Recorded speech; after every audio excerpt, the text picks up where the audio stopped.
All right. I am going to go ahead and get us started. We are now recording. Happy Monday again, everyone, and welcome to our Juneteenth Who We Are. My name is Ashley Hines. I serve as the Director for Diversity, Equity, Inclusion in the Midwest, and I'm thrilled to greet you here today. Our Who We Are series, very quickly, is a way that we've really quite simply brought to life who we are. We have tons of cultural observance months and different ethnic and cultural group months, and we thought, hey, let's bring it to life a little bit more than the billboard or signage, and let's hear from each other. And so we started this series back in September, and I'm thrilled to say we've had 11 sessions that have been very widely attended and celebrated. And so we're thrilled to bring you our 12th session here on the 12th. I'm a numbers person, so I love that kind of thing. And for Juneteenth, our inaugural event. This is also our first enterprise-wide Who We Are, and so we are super excited to have our colleagues representing our entire enterprise here today. So a bit of housekeeping, we do have you on mute and off video just because we do record all these sessions and want to reduce distractions. All of our sessions are recorded. We get that question all the time and will be available for you as soon as we can get it streamed and up on YouTube. And we're excited to have you here today. So please visit also our Juneteenth website, which I believe Erica has already popped in the chat a few times. But without further ado, I am going to stop talking and introduce you to one of my fearless leaders, Fernando Little, who will be our moderator for today's session. Fernando, I'll turn it over to you now. Thank you. Thank you, Ashley. Come on, Ashley is an incredible leader. Can we get some virtual applause for Ashley? She is just an incredible leader in this space. And I will just say good morning to my advocate family over in the Midwest, and good morning to our Atrium Health family, or good afternoon to our Atrium Health family in the Southeast. My name is Fernando Little. Proud to serve as your DE&I leader in the Southeast, and even more proud to have this discussion today. So congratulations to Who We Are on the 12th session. That's awesome.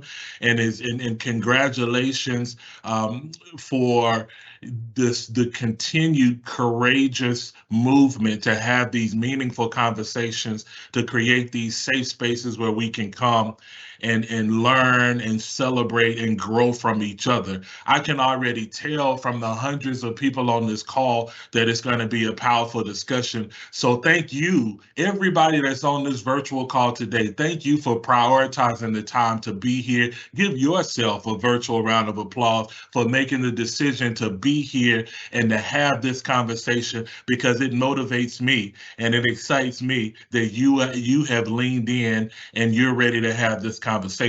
So I'm not going to take up too much time, because let me tell you, we have a rock star panel today that we will hear from and hear from their experiences as we process the meaning of Juneteenth and as we embrace the theme, this year's theme around Juneteenth. So I'm not going to hold us up. What I will say is I appreciate all of you that have wanted to have meaningful, authentic conversations with me about what Juneteenth means to you.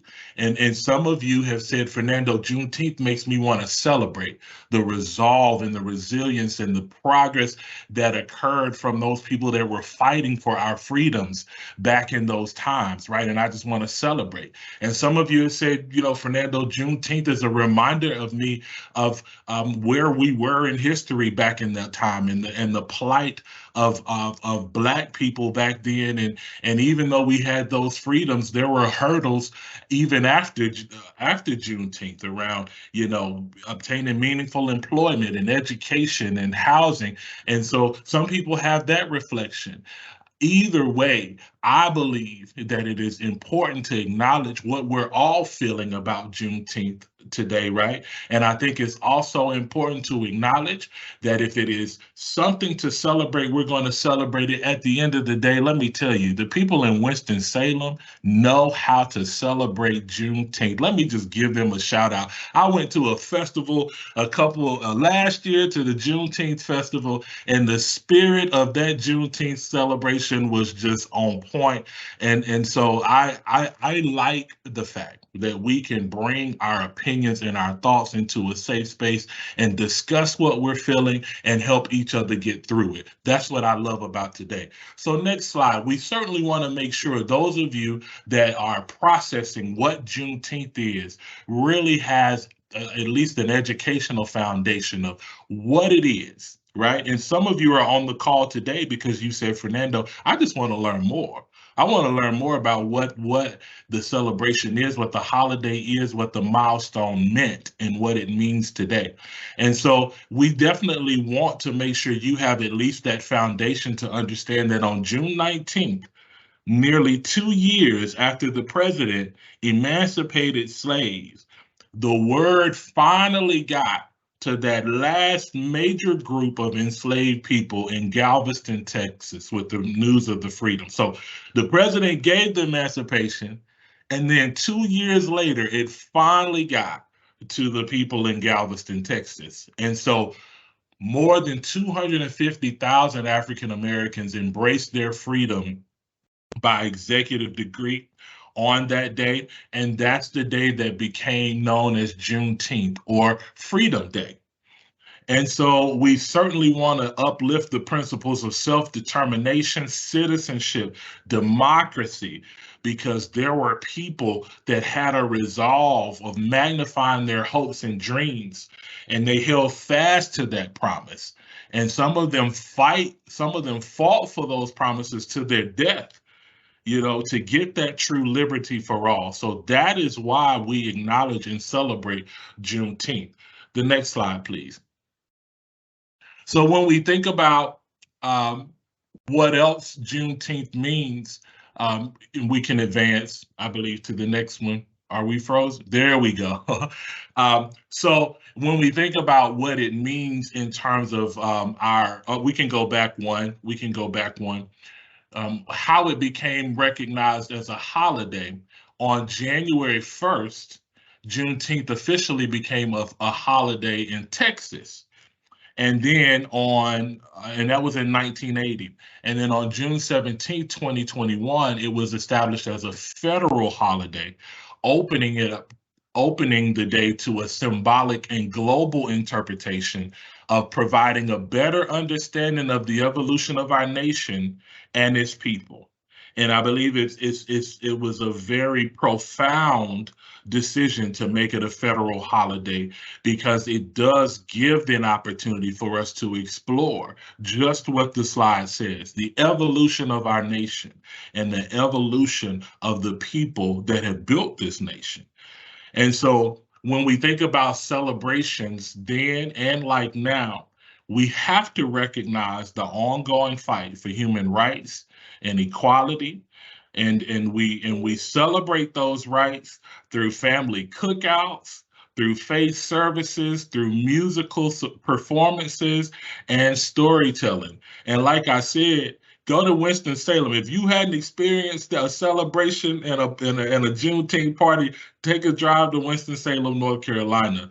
But that's why we celebrate, because there is a past, there's a present, and there's a look forward. And we have to celebrate everybody's involvement in that. So next slide. So we also want to acknowledge where our theme came from today, which is the Smithsonian's National Museum of African American History and Culture. If you have not been to that magnificent place in Washington, D.C., you need to go. Go and immerse yourself in that experience, because it is an experience, to say the least. And the Smithsonian has said that while aiding in the preservation of these narratives, we also want to embrace this year's theme, which is around the senses of freedom, exploring the tastes, the sounds, and the experience of an African American celebration, because we do have something to celebrate. And that is what our panel, the essence of that theme is what our panel is going to explore today. And so I do not want to keep you from this panel any further. So at this time, I am going to ask them to introduce themselves, and then we're going to jump into some questions that we have established around this theme. And then we're going to hopefully get some questions from our virtual audience. If you have questions that help us to unpack this theme around senses of freedoms, exploring the taste, the sounds, and the experience of an African American celebration. That's the essence of this discussion today. So I'm just going to go in order and ask our panelists to give their name, their job, and how long they've been with Advocate Health. If you want to give us one sentence about your role, that would be great. Where you're located, and then this is important, give us your favorite quote or expression. That's going to give us a little sneak peek into who you are as a person and as a leader in Advocate Health. So I know that was a whole lot. Let me give you them bullets again so you won't forget. I just forgot them myself, but they right over here in my, so give your name, your title, if you can remember how long you've been at Advocate Health, a sentence that talks about your role, if you can give where your location is, and then most importantly, your favorite quote and or expression. So Dr. Gray, you are the first on my screen going from left to right. We're going to start with you. Thank you for being with us this morning, Dr. Gray. Thank you so very much. I'm Melanie Gray. I am the program manager for trauma-informed care at Aurora Sinai Medical Center in Milwaukee, Wisconsin. And the scope of my role is to create a culture of trauma-informed care that engulfs the service to our patients and the work culture that we want to create here that is sensitive to the multi-generational and historical trauma being and the really universal impact of trauma in our current society. I've been in my role 2.5 years, and though I've been a nurse much longer. And my favorite quote is, "We must lift as we climb," because I believe that each of us, we must continue to help others behind, generations behind us, become and succeed. And so we must lift as we climb is my mantra, my favorite saying, and how I choose to live, what I live by, one of the things I live by. I love it. I love it. Thank you, Dr. Gray. It's great to have you today on this discussion. And we're just going to keep moving from left to right. I see Miss Howard. Miss Howard, if you can go next. Yes, good morning, good afternoon, everyone. My name is Lorenza Howard, and I am an infection preventionist at Advocate Christ Medical Center in Oak Lawn, Illinois. So, and I've been with Advocate within the same role for 2.5 years now. As an infection preventionist, I enforce infection control best practice and collaborate with stakeholders across the care continuum to prevent hospital-acquired infections. My favorite quote is by the literary genius James Baldwin, which notes, "Not everything that is faced can be changed, but nothing can be changed until it is faced." Thank you for having me. Come on, Miss Howard. You know that quote will motivate all of us to get up and run this race. That's wonderful. It is great to have you today on this discussion. And next, I'm moving over to Miss McKinnon. Hi, everyone. I am super excited to be here and serve on this panel. My name is Andrea McKinnon. I'm a military veteran, a mother, and a wife. I am currently an assistant professor in the Wake Forest PA program, where I serve as the Director of Clinical Education and Chair of our Departmental Racial Equity Task Force. As a PA, I practice clinically in otolaryngology, head and neck cancer, also known as ENT. And I have been with Atrium Health, Wake Forest Baptist, since I graduated the Wake Forest PA program in 2015.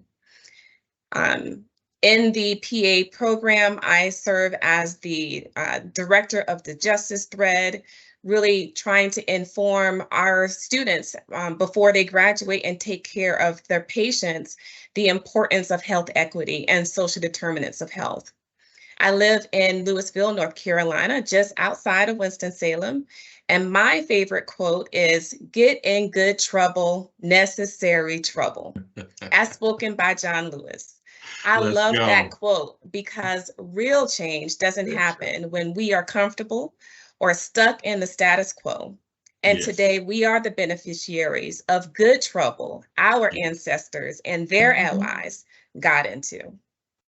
That's a wonderful, Miss McKinnon. I cannot agree more. And I got a feeling in my spirit we got some good trouble on this call today, in this virtual room today. And I'm excited about it. Thank you so much, Miss McKinnon. And last but not least, my good friend and colleague, Mr. Murphy. Go ahead and take it with your introduction. Greetings, everyone. My name is Tomaine Murphy, and I am the Assistant Vice President for Radiation Oncology, and in the most recent 9 months, also Oncology Lab Services for Levine Cancer Institute in the Greater Charlotte market. I have been with the institution for going into my 18th year. And in my role, I have strategic and operational oversight for radiation oncology and laboratory services in the market, which includes 9 radiation oncology practices and 14 laboratories. My favorite quote comes from Jesse Jackson. Some have debated whether or not it was actually Jesse's quote, but the first time I had ever heard it was from Jesse Jackson. And it is simply, your attitude, not your aptitude, determines your altitude. That's right. And this was my senior quote in high school and remains, and which was only 5 years ago. And it remains the way that I live, the way I approach people, the way I evaluate and assess people I work with beyond the academic pedigree. Yes. Wonderful to be here today. Thank you, Tomaine. And that's another wonderful, everybody's quote was just powerful. I mean, we could almost stop the discussion right. Y'all just already motivated me, because I believe you got to approach this work with the right attitude and the optimistic attitude, expecting something good to come from it, right? And that's a social science, right? Because if you got an expectation that we're going to make progress, you're not going to stop working until you get some of the results that you see. So I love that statement, Tomaine. I'm going to go now to a question to the whole panel as we reflect upon your family's history and your origin in the United States, and as you reflect on how this history has influenced who you are. So how the history of what Juneteenth represents has influenced who you are. What would you share as that has influenced, who you are today and how it may or may not be related to your family's history or origin? So anyone can take that question. So I'll go first if no one minds. Mm-hmm. So the part of the country where I'm from is near the Savannah, Georgia area. And I happen to know the most about my father's side of the family. About 14 years ago, I took about 3.5 months and dove into learning about who I really was. And I was able to trace my roots back to a census record that listed my 5th great grandfather, Littleton Hendricks, as 8-year-old boy slave. This was about 1840 or so, prior to slaves records coming into being and our names actually being recognized. My people descended from Sierra Leone. And if you know anything about the history of slavery, particularly in the Southeast, Sierra Leonean slaves were probably amongst some of the least numbered on plantations. And we were brought to this country primarily for the purposes of rice farming.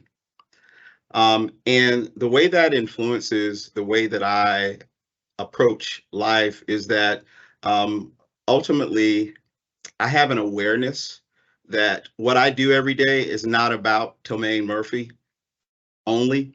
It's about every other person of color and building us up as a unit, not simply me, my score, and no more. Thank you, Tomaine. Dr. Gray, did you want to say something to that? Yeah, I was going to just say that my father grew up in the Deep South. And when I look at my history, my father's father raised a family of 9 on $300 a year. And when I look at both the history on both sides over the last 75 years, I was still first generation college. So when first generation, to really have freedom, my father didn't finish high school till he was 21. So I believe that Juneteenth Day for me reminds me that it's important to remember our history. And though our history of freedom is not yet that long when you compare it to the historical trend, liturgy of other cultures.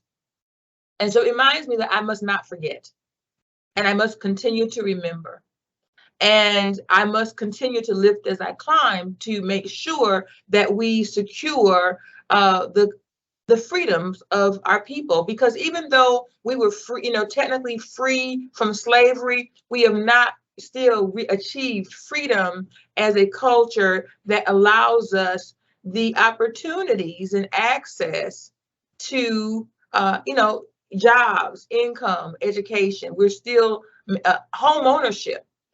So that's what it means that we must remember our history. Absolutely. And thank you, Dr. Gray, for reminding us of the timeline. We're just a couple of generations removed from what you were just now talking about and what, Tomaine, you were just talking about. So I think it's important, especially as we process what's still in the ground. We celebrate the freedoms, but you got to be able to process what's still in the ground. Lorenza, you have anything you want to add to that? Absolutely. Dr. Gray and Tomaine definitely said a mouthful. I have not gone through the rigors as Tomaine has in really digging through my roots, but that is something that I do aspire to do. But my grandmother came from Mississippi, Jim Crow South, subsequently going to Immokalee, Florida, and having my mother and some of my uncles and aunts. And of course, subsequently coming to Chicago, where we remained. And beyond that, not knowing that historical truth about my family. But as it pertains to Juneteenth, it's not a holiday that I grew up knowing or learning or realizing or celebrating up until just a few years ago of me doing the work and learning about Juneteenth and applying the celebration within my life and in the life of my 2 daughters and sharing that knowledge with them, which is absolutely integral and important. One experience that I have had is while attaining my bachelor's degree is that I studied abroad in Ghana, Africa for 4 months. Therefore, I had the time to really immerse myself and get that experience of what my potential ancestors had prior to being enslaved and brought to the States, and visiting Elmina Slave Castle and seeing some of the atrocities that, my potential ancestors may have gone through. And that has stuck with me to this day. And speaking in line with Dr. Gray and Tomaine, taking that with me, because it's not just about me. It's not just about my family. It's about me striving and moving forward in order to advance my people. And I believe in Sankofa, if anybody is aware from the African proverbs, of reaching back, not giving someone a handout, but helping everybody up. And all that's within me, that is what I strive to do. Any and all achievements it is that I may attain, it is not about me. It's about me being able to create a path for others behind me. Yeah. How impressive the Ghana experience and how you use that to connect, right? And you take that with you. I love that. Andrea, so if you can, you can take that first question of if you have any family origin that you want to share, and then bridge it into any experiences or memories that that you can remember or taste, from today's theme. I'll let you put both of those together. Any family origin, and then if you want to just address any memories, that's what Lorenza did. She kind of combined both of them, Yeah. And so I think you can do that too. Well, thank you. I know that my father was a descendant of slaves. He never knew too much about his history because his mother left him at an early age, and his father was a man of few words. And we don't know a ton about my mother's side, and except for that my grandmother on my mother's side was a descendant of the Miccosukee Indian tribe. And over the last few years, my siblings and cousins have started to trace their lineage, our lineage, through Ancestry.com. But as kids, we were always told that we would need to navigate the world as Black people. And our parents wanted to prepare us for that reality and the struggle that would come with that as they had lived it. They told us that we would not be giving in anything, and that we would have to work 110% to be counted just as good. And so for me, on top of teaching us the little bit of history that they did know, they made sure to undergird us with something that would help sustain us throughout this life. So they raised us in church. And it was our faith that, when I think about my childhood, when I think about the sounds and the richness and the culture of kind of, how I was molded, it is our faith that it kind of brings me back to. Was my grandmother was on the mother's board. My mom, along with her two sisters, were leaders in the same church. And my grandmother had 10 siblings. All of them were pastors and ministers of churches all around the same town that I grew up in. And that's all that we did. We were expected to be in church, at Bible study, at choir practice. And on Sunday, every revival turns around. It seems like we were always there. And it was the church and the people and the love that I was taught that we were a chosen people, regardless of the circumstances that we were being raised in, the poverty and the crime that we saw around us. And we learned that we walked in favor. And so I think about Sunday dinner. We were talking about, Juneteenth. We also didn't celebrate Juneteenth, but this was the time of the year where we would have family reunions. And I remember the sounds of Blackness. I remember the food, and the stories that went along with it, like why we had to cut the greens, the way that we did, and the difference between, all of the dishes, and why Aunt Teresa was the only one who could make the potato salad. We learned all of those things. And so for me, that helped to mold me into what I do right now and how I plan to continue to raise my children. It's giving them the gift that was given to me of spirituality. Yes, that's a foundation, right? A firm foundation. Andrea, thank you for courageously bringing that into the conversation. And I've got to ask, do you know how to cut collard greens? Do you really know how to cut? Of course I know. You got to roll it tight. I know now. Roll it tight or tear them. Or tear them. That's right. So if possible, I'd like to dovetail on a few things that Andrea shared. And when I think about particularly the taste, but also the smells, if you will, of what Juneteenth means to me. She spoke about the family reunions, and my family has a family reunion every year, the weekend that's closest to July 27th. And until I had done the research for my family history, I didn't necessarily appreciate my family reunion the way that I do now. And that was largely because I didn't realize the reason why the family reunion existed. And it was largely because prior to emancipation, our families were broken up. And this was the opportunity for us to be able to reunite. And it never made sense to me that no matter where I went in this country, particularly across the South, everything below the Mason-Dixon line, that I would oftentimes be spending time in hotels when I was on business travel, and I would see groups of African Americans congregated with the T-shirts that we know so well. And I said, I thought my family was the only ones that did this. But it was something that was deeply rooted in the history of this country, tied to the elimination of one of the institutions that we thought would give us the ultimate end all be all, and that was slavery. Yes. And so to this day, I have great pride in knowing that the combination of fried fish and cocoa butter, smelling my aunts giving me a hug while they fried fish and made my plate, mean a lot to me. Yes. For that very reason. Yes. Well, I would like to dovetail off Andrea and Tremaine's comments. Church. I think about Juneteenth and the sounds of church as well, because it was from the church that the church had a big part in my life, because it taught you culture, it taught you activism, it taught you that all young people gonna join the NAACP youth, youth group. They taught you at how to carry yourself as a young woman, carry yourself as a young man, to plan to be educated, because the church was where you could congregate the most people that had been educated as African Americans. Because you think about our history, there were still people who were not educated or well read, even when I was coming up.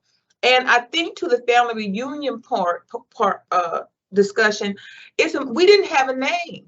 The family reunion gave us opportunities to really identify our family. I'm a man, I'm a woman, I have a name. You're not just Black boy, like I saw my father on the census roll, Black man, person, adult, but a person with a name, a family name, and heritage. And to be able to have an opportunity to hold on to that heritage and assure that your children do the same, because there is power in numbers. And those numbers start with the power of our families. And Juneteenth Day gives an opportunity to connect with your family, your family, house family, your close family, and also with the family of your community. Yes. And that enhances the sounds, the taste, the collard greens, the hot water cornbread, the chicken. You've got to mention the chicken, or it is not a celebration. That's right. That's right. Lorenza, anything you want to add into this before I want to just take 20 seconds to just go through some of the nuggets that you all have just dropped in terms of these experiences and what it means for us to take this mantle and move forward. But go ahead, Lorenza, anything that you want to say just from a memory standpoint? I know you captured some things. Anything you want to add there? I will just sum this portion up and just saying it is just so absolutely warming to see and hear how we all have some of the shared experiences. Church was a large aspect of my childhood. I called myself a drug child, meaning I was drugged to church what seemed like all week long, having, revivals during the summer, having the oil, the holy oil. We have a lot of these shared experiences despite where we are geographically. So it's just very warming to have this amazing panel for us to be able to share this with the franchise. And for it to resonate like it is. But the way that it's resonating for me is when you think about the elements of a call to action, right? And you all have brought into this discussion the importance of identity, the importance of community, the importance of education, the importance of instilling confidence in a chosen people, right? The importance of, even as we move forward, food has played a role in us, in galvanizing us and mobilizing us, right? Well, there's nothing to be ashamed of about that, we don't need to be ashamed of that. When you think about the spiritual foundation, the family unit, the role that the family unit played in church, these are all nuggets that you all are dropping that should be a blueprint for a call to action. Right. And so I just wanted to call that out because it's just brilliance in this Rockstar panel. I told people y'all were rock stars, but y'all are killing it. Y'all are killing it. Let's keep going. So when you think about, in your opinion, meaningful ways, because we've talked about celebrating and we talked about what those memories mean to us. And it took us all back down memory lane. Like as you were talking about it, I visualized, some of those experiences for me, right? So when you think about meaningful ways that our organization, Advocate Health, can recognize and celebrate the culture, the heritage, the history, the contributions of African Americans. Dr. Gray, what are some recommendations, in terms of meaningful ways we can do this? Well, I think that it's important just to offer opportunities to integrate, in our lunchrooms, let the team members have suggestions on what are some cultural options to have, potentially for lunch, or to offer for the patients, or to have meetups where people can share their experiences on a site basis, so it enhances the relationships of people as they work. And that's how we are going to bridge culture, by people actually talking to each other, where it is not, I'm not the only African American that you know because you work with me. Maybe you'll bridge the relation, talk to me, and then you'll maybe go meet someone else, or and I think we have to infuse culture in who we are and what we do every day through the sight, sounds, tastes, lunchroom, music that's played. What is some of the, can we infuse Afrocentric kind of designs and some of the aspects of our organizations, and just remember to offer opportunities to lift people up. Many people that are employees, team members, are still first generation career, college, everything, and they need to be guided and have opportunity. Just because we tell people things when they onboard about 401ks and things like this doesn't mean that they really understood it if they didn't ever grow up with it, so that we can continue to grow leadership, grow culture, and just grow compassion and unity. Right. That's wonderful, Dr. Gray. Tomaine, anything you want to add there, just in terms of an organizational obligation around the celebration, around the acknowledgement, around the education? Well, I think that, what I'll hone in on is the acknowledgement piece, right? So there's a term that I have coined, at least for myself, and it's called visible allyship. That's very important to me, and particularly not often the people who are probably going to join this call.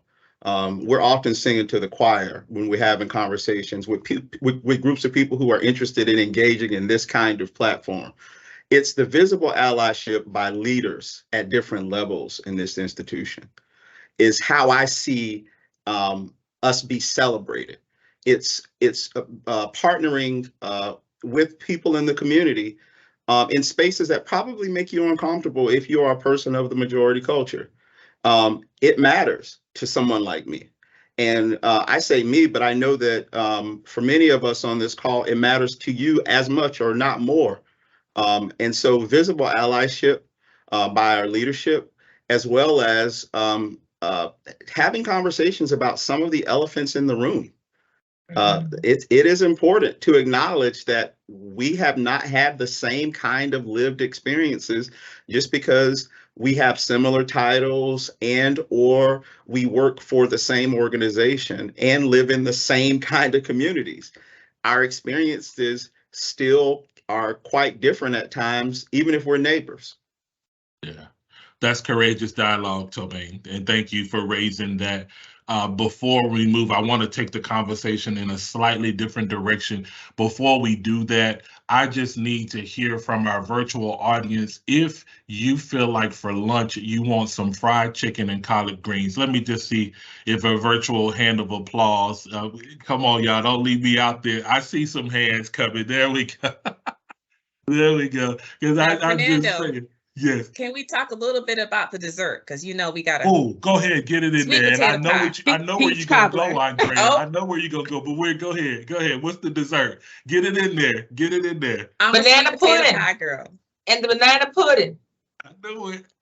You gotta shout out my aunt's banana pudding, Patricia Howard's banana pudding. Yeah, some nice good peach cobbler. You gotta put a name in front of it because you might get the wrong one. That's right. Put a name.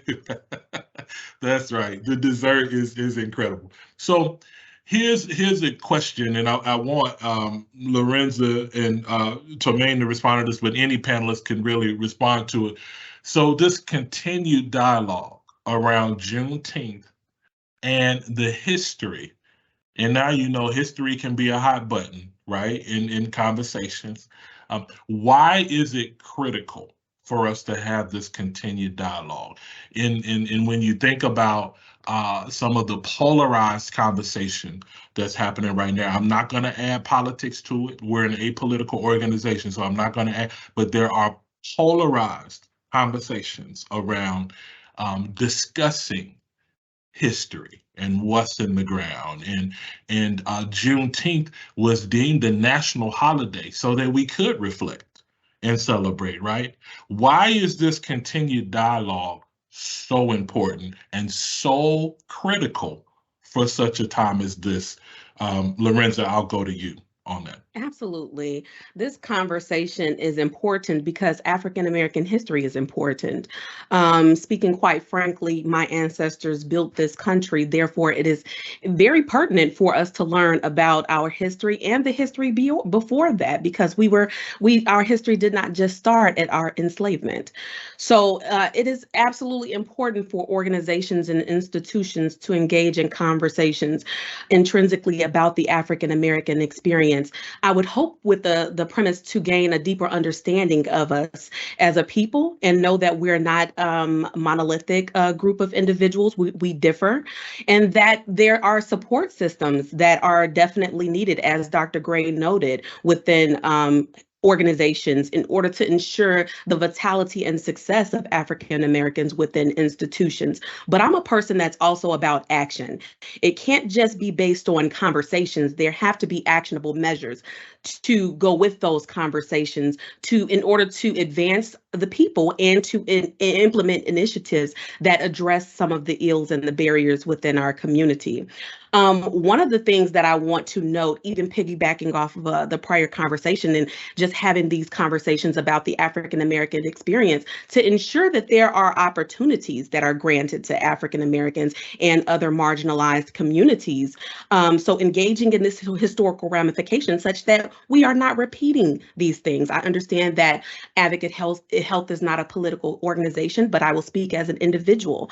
There are, we have these historical inferences as far as it pertains to Juneteenth, but as Dr. Gray even noted, there are things of matters of today that we are still battling as African Americans within America. We have Florida, whereas critical race theory is being combated, and African American history curriculums are being banned.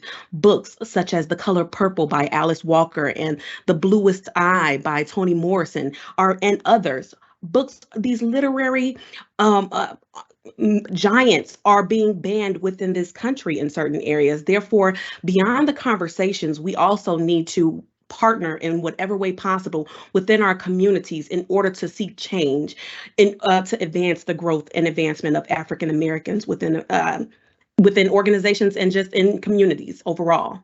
Yeah, spot on, Lorenza. Tomaine, anything you want to add to that? So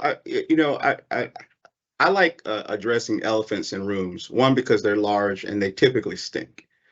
So one of the elephants that is in the room oftentimes around holidays or acknowledgments like this is this notion oftentimes that this creates an us against them.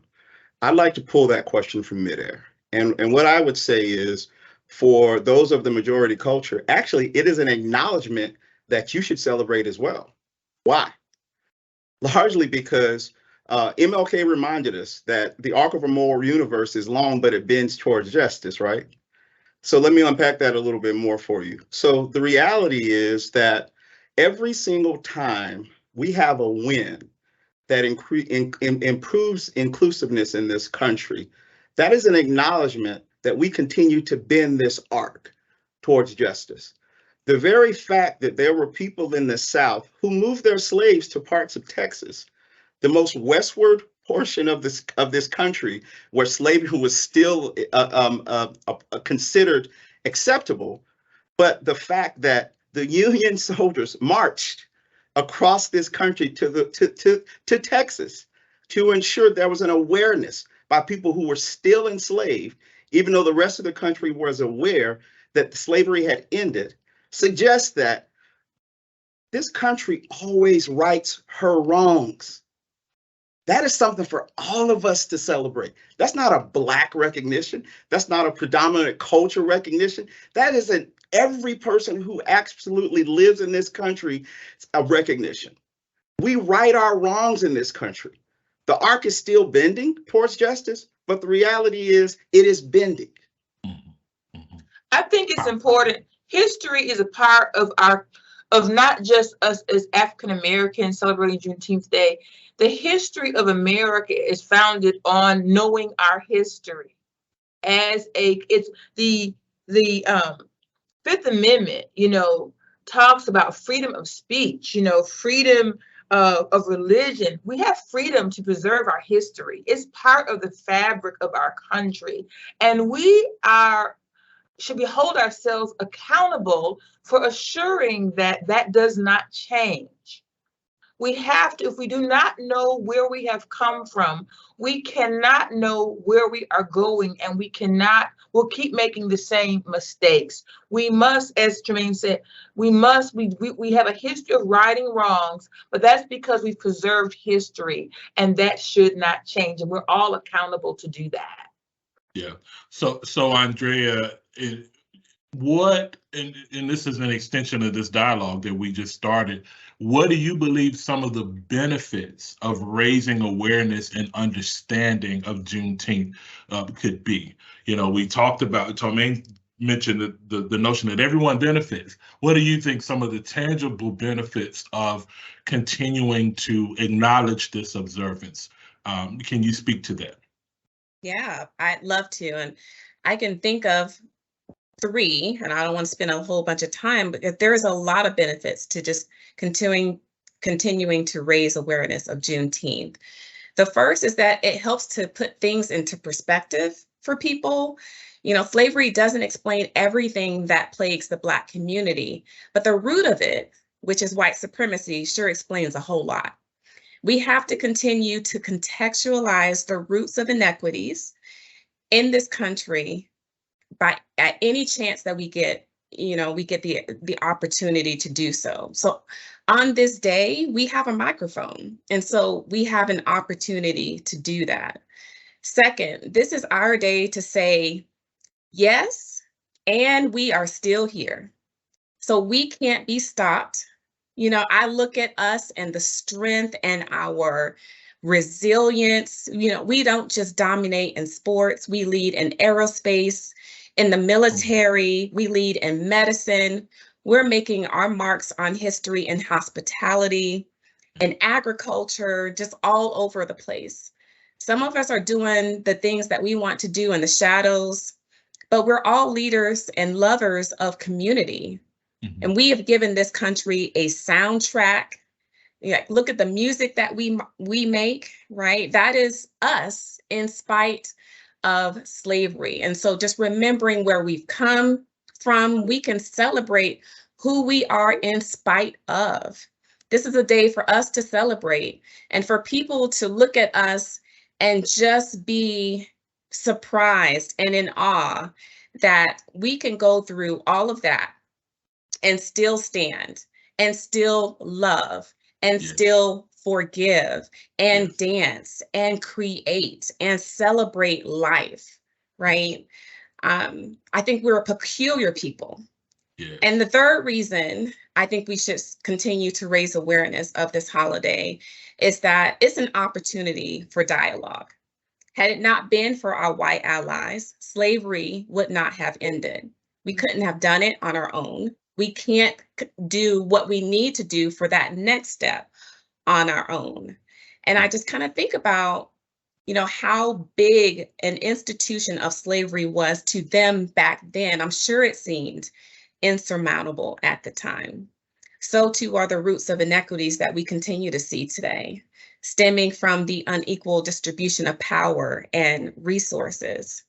So if advocates for freedom from all backgrounds could stand and fight together back then, surely we can come together and impact the structure of inequities we continue to see today. Freedom Day gives us the opportunity to continue talking and planning how to do that, because at the end of the day, I think action is the goal. Yes, I believe. Fernando, if I Yes. could, can I add to Andrea's point? She Yes, you made can, some Louise. amazing. Thank you so much. Because one of the ways in which I celebrate Juneteenth is from the economic sense. To Andrea's point, there has been an impact to our ability to accrue generational wealth, right, off of free labor from our ancestral roots. So one of the ways in which I celebrate Juneteenth is to ensure that that economic empowerment remains within my community far longer than it normally would on Juneteenth and other times if I can, because in other groups, their dollars are able to stay within their communities 19 and 28 days. But in the African American community, our dollars stay within our communities 6 hours. So on Juneteenth, if for that visible allyship, I would implore those visible allies to also invest in African American businesses to ensure that our communities thrive. Because due to systemic racism, this is why some of the communities in African American, those that are inhabited by African Americans, are impacted. Thank you for letting me share that. Thank you, Lorenza. And look, I knew this panel would be on fire. Believe it or not, we have come to the bottom of our moderated discussion. I will come back to you all and make sure that you have a 30-second just closing comment on everything that we've talked about today and synthesize just all of the nuggets. I have pages. I can probably write me a little book off of what we've talked about today. But we certainly want to give our audience, our virtual audience and our panelists a time to offer any questions. And so I know Erica and Ashley have been monitoring the chat. I will ask them, have there been any prevailing questions from our virtual audience that we need to present to our panel? Thank you all so much. I'm so immersed in this conversation. But yes, I have been able to track a few questions in particular. I would say there were comments around it being observed as a federal holiday that we actually get off. So Fernando, I don't know if you want to speak to that or if you have any comments around that acknowledgement before I go to the next question. Yeah. So this is the short answer to this. Benefits harmonization is all part of the integration work, right? And so this is a good time to say, hey, this is what the market is doing. This is what the statement we can make is at Advocate Health. So I think it's no time better than ever to bring this into the harmonization of our benefits offerings as Advocate Health. So great question. Thank you, and that follows suit with some of the earlier questions we've had from previous series. So please make your desires heard. There's a question here. Why is it when others like to quote Dr. King's "I Have a Dream" speech, they only focus on the latter part and never the entire speech? I don't know if anyone from the panel feels comfortable talking about that. I'll take that one. So to my knowledge, I think I may have been the only one who have pulled a quote directly from a King speech. What I will say is, the human tendency is for us to hone in on the highlights, right? And the reality is, we talk about some of the common parallels that we have in our experiences being Black Americans. The truth of the matter is, there are some things that don't necessarily have to be discussed, because when you know, you know. And it is not so much that there is typically an avoidance of navigating some of the more complex aspects of the King's speeches, but it is that we make a choice, a conscious choice, to actually acknowledge the highlights that we absolutely know resonate most with those who are of the majority of this society, right? And that is the commonality of apathy and empathy for each other, for the common man. And so that's why I particularly have an appreciation for the quote around the arc of a moral universe being long but bending towards justice. I think we spend a lot of time soaking, if you will, in some of the negatives of our history. But I go back to the reminder that I gave everyone, which is the fact that we have collective wins. And these collective wins become milestones that we absolutely should collectively celebrate as a country, as this country continues to right her wrongs. Yeah. So Ashley, we may have time for one more, and then if I can beg from the planning committee to give the panelists at least a 20 or 30-second just closing comment before we go back to you to close us out. So do we have one more question we can get in, and then we'll give it back to the panelists? Absolutely. So there was a question regarding our HBCUs. Is there anyone on the panel who'd feel comfortable talking about that placement in this conversation?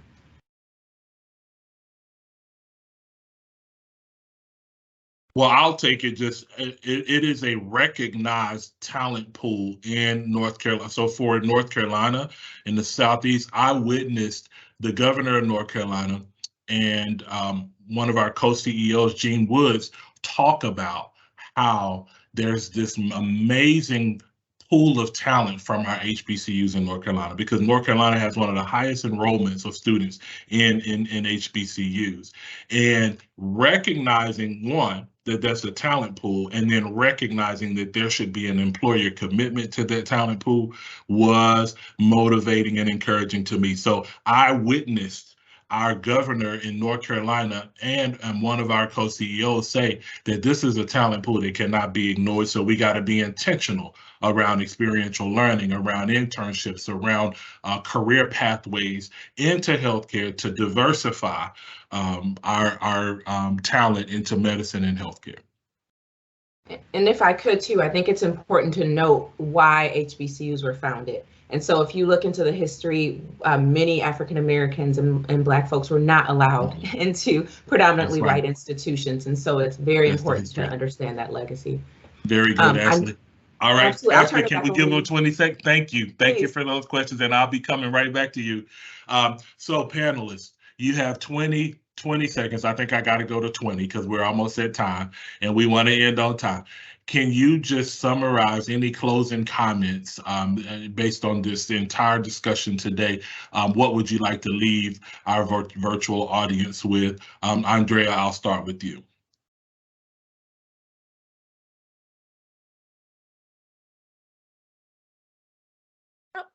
Sorry. There you are. You're off mute. There you go. All right. Well, I think the closing comments would be that this is the day to remember where we have come from, the wins that we should celebrate in spite of our struggle. And then for me, just keeping that sense of how our faith has been the rock and the source of our strength, the wind beneath our wings, for our ancestors, and how we should continue to, use that to carry us forward. And even while we're doing the work of making sure that we hold ourselves and our community accountable to making real impactful change. Beautiful. Lorenza. Thank you. One of the things that I would like to sum up and say that piggybacking off of Andrea, this is definitely a day of celebration. Our African Americans have made pivotal changes within this nation from all facets and all industries, and that's something to absolutely be celebrated and not circumvented. In addition to the historical aspect, in the ending of Andrea's notion of actionable measures, even those that are on this call that are not African Americans and they are not aware of how best to support, engage in the real talk conversations that the health system allows for us to have, to ask those questions on how you can be a true visible ally, someone who is truly attempting to assist in the advancement of African Americans within the health system, and also bridge that work into the communities. I believe Fernando said that you may not feel so comfortable in going into in order to advance the African Americans, and also I do this personally to work towards making my ancestors proud. And thank you for this opportunity. Thank you, Lorenza. Dr. Gray, we got 20 seconds. What you got?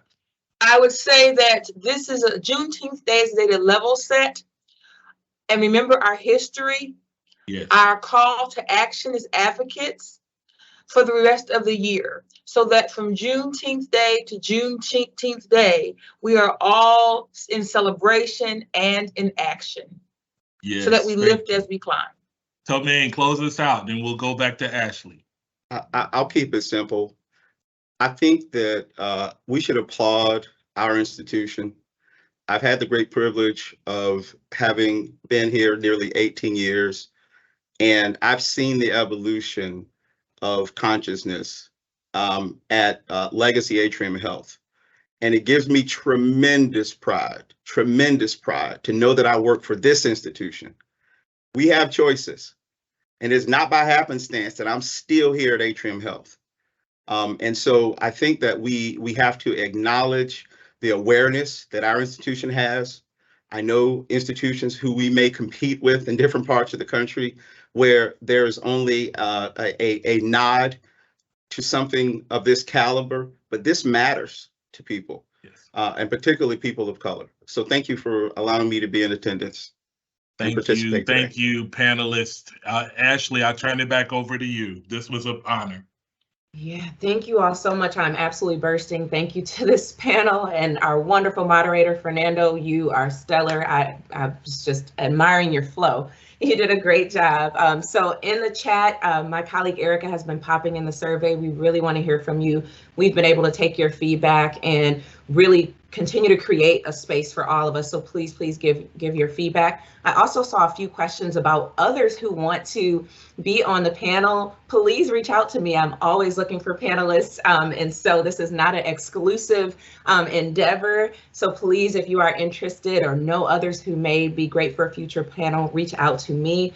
I want to remind you of our Juneteenth page. In particular, we have some resources on there. We talked about recycling the dollar and economic advancement. We have a bunch of opportunities to give on there and to connect. I also want to draw your attention to a talk that one of our physicians in the Midwest did last week about Juneteenth. If you want even more, she went into just all the details. So that's also on our page. And then you said it, Lorenza, stay connected around Real Talks as well as our EAP. We recognize these conversations can open up different thoughts and things that we may need to process. So please make sure that you get the support you need. And then join us for our next events. It is also Pride Month, and we'll have 2 events to celebrate our LGBTQ+ community. One that's educational and it'll be a learning, and the other will be a panel similar to what you experienced today. So, all right, I tried to say that rapid fire. Thank you all so much. You'll receive a follow-up from us in the coming days, and we just appreciate your time.